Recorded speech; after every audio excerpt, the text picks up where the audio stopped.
नमस्कार प्रेक्षकांनो, ठरलं तर मग या मालिकेच्या येणाऱ्या भागामध्ये जबरदस्त असा ट्विस्ट येणार आहे। तर प्रेक्षकांनो, पुन्हा एकदा कोर्टामध्ये अर्जुन धडाकेबाज एंट्री घेत मधुभाऊंना निर्दोष सिद्ध करत साक्षीला जेलचा रस्ता दाखवणार आहे।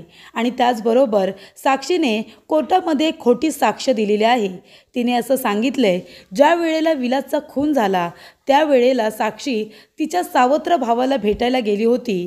तिची आई तिचे एका पुरुषाबरोबर अनैतिक संबंध होते आणि त्याच्यातून तिला तो मुलगा झाला होता असं साक्षीचं म्हणणं आहे। आणि आता याच्यावरती पलटवार करत अर्जुनने आता त्याचे सगळे पुरावे कोर्टामध्ये सादर करत इथे साक्षीने दिलेलं स्टेटमेंट हे खोटं आहे असं अर्जुनने आता सगळ्यांसमोर सिद्ध केलेलं असतं।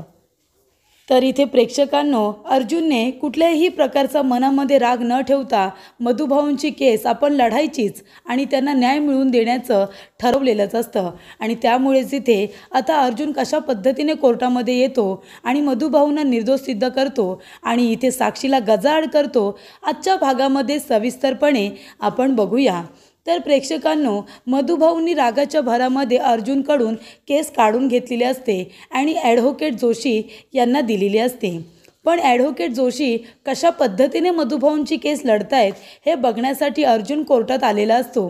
ते तर आपण बघितलंच की अर्जुनच्या लक्षात येतं ॲडव्होकेट जोशी महिपत आणि साक्षी या दोघांना भेटलेला आहे आणि म्हणूनच तो इथे साक्षीला कुठल्याही पद्धतीने काउंटर क्वेश्चन करत नाही आणि मधुभाऊंच्या बाजूने इथे व्यवस्थित कोर्टामध्ये तो केससुद्धा लढत नाही। हे सरळ सरळ अर्जुनला मधुभाऊंना कळत असतं। त्यानंतर आता कोर्टाची तारीख ही पुढची दिलेली असते। त्यावेळेला सुद्धा इथे ॲडव्होकेट जोशी यांनी मधुभाऊंची केस वीक करण्याचं काम केलेलं असतं आणि त्याचबरोबर साक्षीची केस ही खूपच जास्त स्ट्रॉंग झालेली असते। कोर्टाला असं वाटत असतं की साक्षी आता जे काही बोलते ते सगळं खरं आहे, कारण कुठली एक मुलगी आपल्या मेलेल्या आईच्या इथे चारित्र्यावरती असे शिंतोडे उडवेल या गोष्टीचा कुणीही विचार केला नसेल। पण इथे अर्जुनला मात्र माहिती असतं की ही साक्षी शिखरे स्वतःची कातडी वाचवण्यासाठी ती आपल्या आईला सुद्धा बदनाम करू शकते आणि तसंही तिला काही फरक पडत नाही असं तिला वाटत असतं, कारण तिची आई जिवंत नसते। पण इथे आता साक्षीने जी कहाणी सांगितलेली असते की तिच्या आईला अनैतिक संबंधातून जो मुलगा झालेला आहे त्याला ती भेटायला गेलेली असते, त्याची काळजी घेण्यासाठी। हे सगळं आता कोर्टाला जरी खरं वाटत असलं तरी अर्जुनला माहिती आहे की ही हिने रचलेली कहाणी आहे। आणि आता हा जो मुलगा आहे अक्षय विचारे नावाचा, हा मुलगा कोण आणि नक्की या मुलाला कुठून आणलं गेलं हे सगळे पुरावे अर्जुन आता शोधतच असतो आणि त्याच्या हाती एवढा स्ट्रॉंग पुरावा लागलेला असतो की आता काय सांगायचं। शेवटीला अर्जुन सुभेदार आतापर्यंत एकही न हरलेला वकील अशी ज्याची ख्याती आहे ती काय उगाचच आहे का प्रेक्षकांनो? त्यांनी सगळे पुरावे शोधून काढलेले असतात, फक्त त्याला आता मधुभाऊंकडून आता ती केस परत हवी असते, कारण ॲडव्होकेट जोशी मधुभाऊंना हरवण्यासाठी हा जो काही कट रस्ता आहेत सगळं त्यांच्या लक्षात आलेलं असतं। अर्जुन पहिल्यांदा तर एक खूप मोठी चलाकी करतो, ती म्हणजे ॲडव्होकेट जोशी आणि महिपत साक्षी या तिघांचे संबंध आहेत हे आता पुरावे गोळा करायला हवेत, त्याशिवाय मधुभाऊ काही माझ्या बोलण्यावरती विश्वास ठेवणार नाही हे अर्जुनला माहिती असतं। आणि अर्जुनने आपल्या मोबाईलमध्ये तिघांचा फोटो काढलेला असतो, 2-3 फोटोज काढलेले असतात। जेव्हा ॲडव्होकेट जोशी महिपत बरोबर बोलत असतात, एकदा त्याच्या घरी जाताना सुद्धा त्याचा फोटो काढलेला असतो। पुरावे म्हणून हे अर्जुनने स्वतःकडे फोटोज काढून ठेवलेले असतात। त्याच्यानंतरला आपण तर बघितलं, मधुभाऊंना इम्प्रेस करण्यासाठी आणि सायलीच्या चेहऱ्यावरती हसू आणण्यासाठी अर्जुन खूपच जास्त प्रयत्न सातत्याने करतच असतो। मधुभाऊ सायली आणि अर्जुनचं नातं स्वीकारतील पण सहजासहजी नाही, कारण त्यांच्या मुलीने आणि जावयाने त्यांना अंधारात ठेवलं असं त्यांचं म्हणणं आहे आणि कुठेतरी आपल्या मुलीबरोबर अन्याय झाला असं मधुभाऊंना वाटत असतं। तिच्या प्रेमाचा गैरफायदा घेतला गेला, तिचा विश्वास तोडला असं मधुभाऊंना वाटत असतं, म्हणून ते रागवलेले असतात। पण इथे अर्जुन पूर्ण प्रयत्न करत असतो मधुभाऊंचा राग घालवण्यासाठी। त्यानंतरला इथे कुसुम आणि सायली दोघीजणी मधुभाऊंना समजावत असतात की तुम्ही ॲडव्होकेट जोशी यांच्याकडून केस काढून घ्या आणि अर्जुनला ती केस परत करा। कारण मधुभाऊ तुम्ही बघितलंत ना कोर्टामध्ये अर्जुनची किती तलमल होत होती जेव्हा ॲडव्होकेट जोशी तुमची केस वीक करण्याचा प्रयत्न करत होते. उलट तुम्हालाच ते उलटसुलट प्रश्न विचारत होते आणि तुमची फजिती करत होते. हे तुम्ही बघितलंत ना, तेव्हा अर्जुनला खूप पलटवार असे करावेसे वाटत होते, पण तो वकील नव्हता तिथे. तो फक्त केस कशी लढतायत ते बघायला आला होता. जर तो तुमचा वकील असता तर त्याने हे सगळं सहन केलं असतं का मधुभाऊ? अगदी मनापासून सांगा. तेव्हा मधुभाऊ आता गप्प बसलेले असतात. तेव्हा कुसुमताई म्हणते, एक वकील म्हणून तुम्ही अर्जुनवरती उगाच संशय घेताय मधुभाऊ. नका असं करू. तुम्ही आपली पर्सनल बाजू वेगळी ठेवा आणि प्रोफेशनल बाजू वेगळी ठेवा. तो पर्सनली कसाही वागला असला तुमच्या अनुषंगाने तरीसुद्धा प्रोफेशनली तो त्याच्या कामामध्ये किती परफेक्ट आहे ते तुम्ही तुमच्या डोळ्याने बघितलेत ना. तर इकडे कुसुमताई तिच्या परीने समजावत असते, सायली तिच्या परीने समजावत असते. शेवटीला अर्जुन आता धीर करतो आणि म्हणतो की नाही, मधुभाऊंना अजून एकदा आपल्याला भेटायलाच पाहिजे. तेव्हा अर्जुन कुसुमताईच्या घरी येतो आणि मधुभाऊंना म्हणत असतो की मधुभाऊ, आज मी इथे अर्जुन सुभेदार म्हणजे सायलीचा नवरा तुमचा जावई म्हणून मी आलेलो नाही आहे, तर मी ॲडव्होकेट अर्जुन सुभेदार म्हणून इथे आलेलो आहे आणि त्यासाठी तुम्ही प्लीज फक्त 5 मिनटं माझ्याबरोबर बोलावं अशी माझी इच्छा आहे. मी तुम्हाला रिक्वेस्ट करतो की तुम्ही माझी दुसरी ओळख बाजूला ठेवा. मी प्रोफेशनली इथे तुम्हाला भेटायला आलो आहे. तेव्हा मधुभाऊ म्हणतात की बोल, काय बोलायचं आहे ते.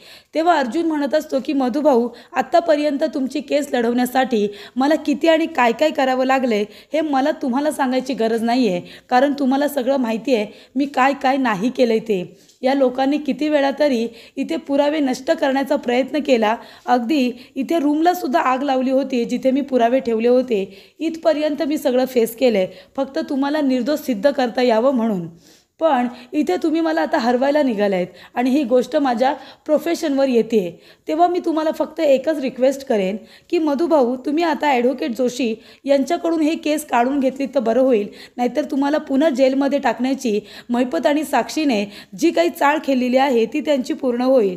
तुम्ही पुन्हा जेलमध्ये जाल. मग तुमच्या मुलीने जे तुमच्यासाठी सॅक्रिफाईस केले ते तुम्हाला वाया घालवायचं आहे का, ते तुम्ही मला सांगा. तेव्हा इथे अर्जुन म्हणत असतो की बघा हे फोटोज, हे व्हिडिओज बघा. हा ॲडव्होकेट जोशी महिपतचा माणूस आहे. साक्षी त्याला पैसे देते तिची कातडी वाचवण्यासाठी आणि तुम्ही अशा माणसावरती विश्वास ठेवला आहे तो स्वतःहून तुमची केस घ्यायला आला आहे. इथे पनवेलमध्ये जेवढे वकील होते, नामांकित वकील आहेत, ते तुमची केस घ्यायला तयार नव्हते त्यावेळेला. आणि आता तुमची केस जेव्हा अशा टप्प्यावरती आहे की तुम्हाला निर्दोष सिद्ध करायचं आहे आणि ठोस पुरावे लागणार आहेत, तेव्हा हा लुच्चापुच्चा वकील, याला कोणी विचारत सुद्धा नाही, याला मान नाही, त्या वकिलाला तुम्ही आपली केस दिले. खरं सिरियसली याचे आणि माझे जे वादविवाद आहेत त्याच्यामुळे जर तुमच्या केसवरती परिणाम झाला आणि जर तुम्ही जेलमध्ये गेलात तर एवढी मेहनत केली 1.5 वर्ष, त्याला काय अर्थ राहील. तेव्हा मधुभाऊंना अर्जुन म्हणत असतो की मी तुमच्या पाया पडतो, तुम्हाला मनापासून रिक्वेस्ट करतो मधुभाऊ, तुम्हाला जर असं वाटत असेल की मी हे सगळं करून तुम्हाला असं सांगेन की तुम्ही आता सायलीला माझ्याकडे पाठवा, सायली आणि माझं लग्न तुम्ही ॲक्सेप्ट करा, असं मी तुम्हाला सांगेन, तर असं अजिबात होणार नाही. सायलीला माझ्याकडे तुम्हाला नाही पाठवायचं आहे, आमचं लग्न तुम्हाला मान्य नाही करायचं आहे ना, ठीक आहे, माझी काही हरकत नाही आहे आणि मी तुम्हाला जबरदस्ती तर मुळीच करणार नाही. सायली तुमची मुलगी आहे, तुम्हाला तिच्याबद्दल जो काही निर्णय घ्यायचा आहे तो तुम्ही घ्या, माझी काही हरकत नाही आहे. पण तुम्हाला मी एक गोष्ट सांगेन की आमची पर्सनल बाजू तुम्ही बाजूला ठेवा आणि एक वकील म्हणून आणि तुम्हाला निर्दोष सिद्ध व्हायचं आहे की नाही याचा विचार करून तुम्ही योग्य तो निर्णय घ्या की तुम्ही आता काय करताय. ॲडव्होकेट जोशीला केस देऊन तुम्हाला पुन्हा जेलमध्ये जायचं आहे आणि ज्या मुलीने खरोखर खून केला आहे अशी गुन्हेगार मुलगी 1.5 वर्ष, गेली 2 वर्ष सगळीकडे वर मानेने इकडे तिकडे फिरते आणि तुम्ही निर्दोष असतानासुद्धा जेलमध्ये जाऊन तुम्ही ती शिक्षा भोगले विनाकारण. मग तुम्हाला पुन्हा तेच आयुष्य हवं आहे का. आणि ज्या मुलीने खरोखर गुन्हा केला आहे अशा मुलीला तुम्हाला मोकाट सोडायचं आहे. मग ती निर्दोष सिद्ध झाल्यानंतर वात्सल्य आश्रमाची जागासुद्धा तिच्या घशात जाईल, चालणार आहे का तुम्हाला.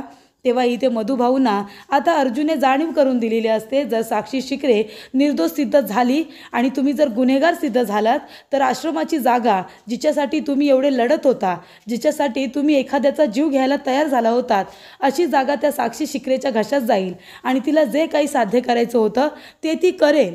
मग तुम्हाला हे हवं आहे का, असं अर्जुन म्हणाल्यानंतर मधुभाऊ म्हणतात की ठीक आहे, मी तुला आता माझी केस द्यायला तयार आहे, पण म्हणून मी माझ्या मुलीला तुझ्याकडे पाठवणार नाही. अर्जुन म्हणतो अजिबात नका पाठवू, अजिबात पाठवू नका. तेव्हा इकडे आता ॲडव्होकेट जोशी काही केस सोडायला तयार नाही. तेव्हा अर्जुन ॲडव्होकेट जोशीकडे जातो आणि त्याला तो फोटो दाखवतो ज्याच्यामध्ये तो महिपत बरोबर बोलतोय, डील करतोय, पैसे घेतोय. हे 4-5 फोटो बघितल्यानंतर, 2 व्हिडिओ बघितल्यानंतर ॲडव्होकेट जोशी समजून जातो की अर्जुनकडे माझ्या विरोधामध्ये खूप पुरावे आहेत. तेव्हा त्याच्याच ऑफिसमध्ये जाऊन अर्जुनने त्याला एकदा बेदम मारलेलं असतं आणि अर्जुन म्हणतो की मागच्या वेळेचा मार जर कमी पडला असेल तर आता फक्त नाही म्हण. मग तुला त्यावेळेला कमी मारलं होतं, आता त्यापेक्षाही जास्त मारेन. तेव्हा इथे अर्जुन म्हणत असतो की महिपतकडून पैसे खाल्लेस ना, मधुभाऊंना तू अडकवण्यासाठी हे सगळं केलेस ना, मला सगळं काही माहिती आहे. आता बार काउन्सिलमध्ये हा मी फोटो दाखवण्यापेक्षा आधी शहाणा हो आणि लवकरात लवकर वकीलपत्र मला देऊन टाक, हे NOC साईन कर, असं अर्जुन आता ॲडव्होकेट जोशी याला म्हणतो. त्यामुळे आता ॲडव्होकेट जोशी याने NOC साईन केलेली असते. मधुभाऊंची केस अर्जुनला देऊन टाकलेली असते. कारण जर बार काउन्सिलमध्ये हा जर विषय आला तर ॲडव्होकेट जोशी याची वकिली रद्द होऊ शकते किंवा सनद रद्द होऊ शकते किंवा 6 महिन्याची 1 वर्षाची त्याला शिक्षा दिली जाऊ शकते, त्याला सस्पेंड करण्यात येऊ शकतं. म्हणजे इथपर्यंत सगळ्या गोष्टी झाल्या असत्या. म्हणून अर्जुनने धमकी दिल्यानंतर लगेच NOC साईन करून आता ती केस अर्जुनकडे गेलेली असते.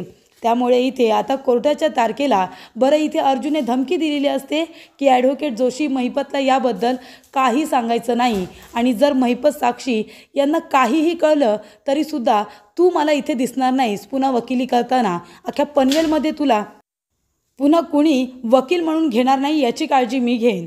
तेव्हा इथे अर्जुनचा दबदबा सगळ्यांनाच माहिती असतो. त्यामुळे इथे आता ॲडव्होकेट जोशी काहीही महिपतला सांगत नाही. त्यानंतर जेव्हा कोर्टामध्ये तारीख असते तेव्हा नेहमीप्रमाणे आता इथे डॅशिंग अंदाजामध्ये अर्जुनने आपली एंट्री केलेली असते. त्याला बघूनच कोर्टामध्ये महिपत आणि साक्षी, प्रिया, नागराज सगळेजण गार झालेले असतात. आता अर्जुन हे काय करतोय, तो काय इथे आलाय असं त्यांना वाटत असतं.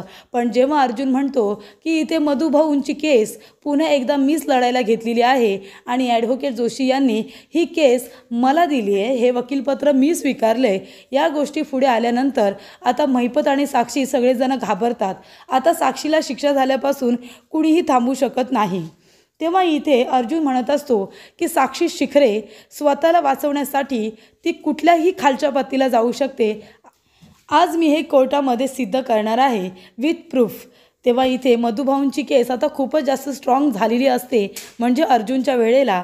आणि आता अर्जुन पुन्हा एकदा ती स्ट्रॉंग करणारच असतो. स्ट्रॉंग काय, निर्दोष सिद्ध करणार असतो मधुभाऊंना. तर इथे अर्जुन म्हणतो की साक्षी शिखरे यांनी सांगितलं होतं की त्यांच्या आईचे एका व्यक्तीबरोबर अनैतिक संबंध होते आणि त्याच्यातून त्यांना एक मुलगा झाला होता. पण मला कोर्टामध्ये आता तुम्हाला एक गोष्ट सांगायची आहे. हे आहे साक्षी शिखरे यांच्या आईचं डेथ सर्टिफिकेट आणि तुम्ही बघाल ना तर त्यांचा जो फोटो आहे त्याच्यावरती त्यांची मृत्यू तारीख ही सुद्धा दिलेली आहे. तेव्हा इथे आता पुरावा सादर केल्यानंतर साक्षी म्हणते की याने काय याला सिद्ध करायचं आहे.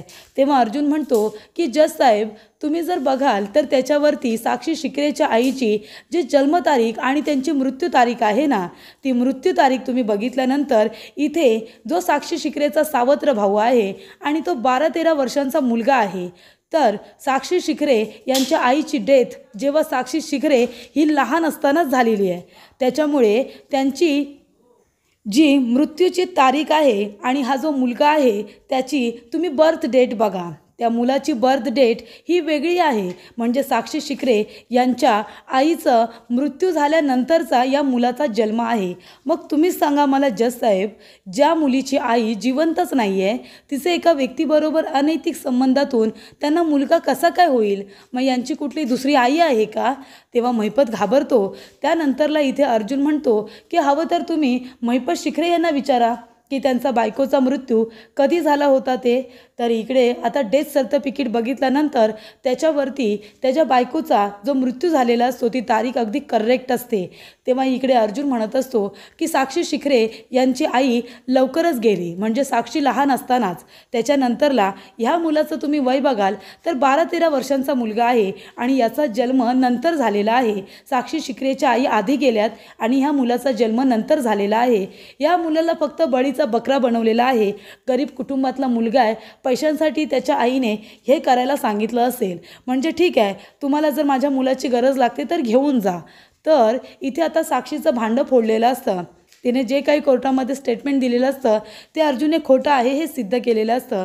त्यामुळे अर्जुन म्हणतो की जी मुलगी स्वतःला वाचवण्यासाठी आपल्या आईच्या चारित्र्यावरती शिंतोडे उडवू शकते ती मुलगी कुणालाही या सगळ्यामध्ये अडकवू शकते. तेव्हा जज साहेब, मी तुम्हाला रिक्वेस्ट करेन की तुम्ही मधुभावना निर्दोष सिद्ध करा आणि साक्षी शिकरेला तिच्या गुन्ह्याची शिक्षा द्या. तर इथे अर्जुनने आता साक्षीचा खोटारडेपणा कोर्टामध्ये सिद्ध केलेला असतो आणि मधुभावना निर्दोष सिद्ध केलेलं असतं आणि साक्षीला पूर्णपणे गजाड केलेलं असतं. त्यामुळे इथे मधुभाऊ खूपच जास्त इम्प्रेस झालेले असतात आणि ते ठरवतात की सायलीला अर्जुनशिवाय दुसरा कुठलाही चांगला जोडीदार मिळूच शकत नाही आणि त्यामुळे मधुभाऊनी आपला निर्णयसुद्धा बदललेला असतो. ते अर्जुनची माफी मागतात आणि म्हणतात की मी हरलो, पण तू माझ्या परीक्षेत पास झालास आणि आता सायली आणि तुझ्या लग्नाला मी संमती देतो असं ते म्हणतात.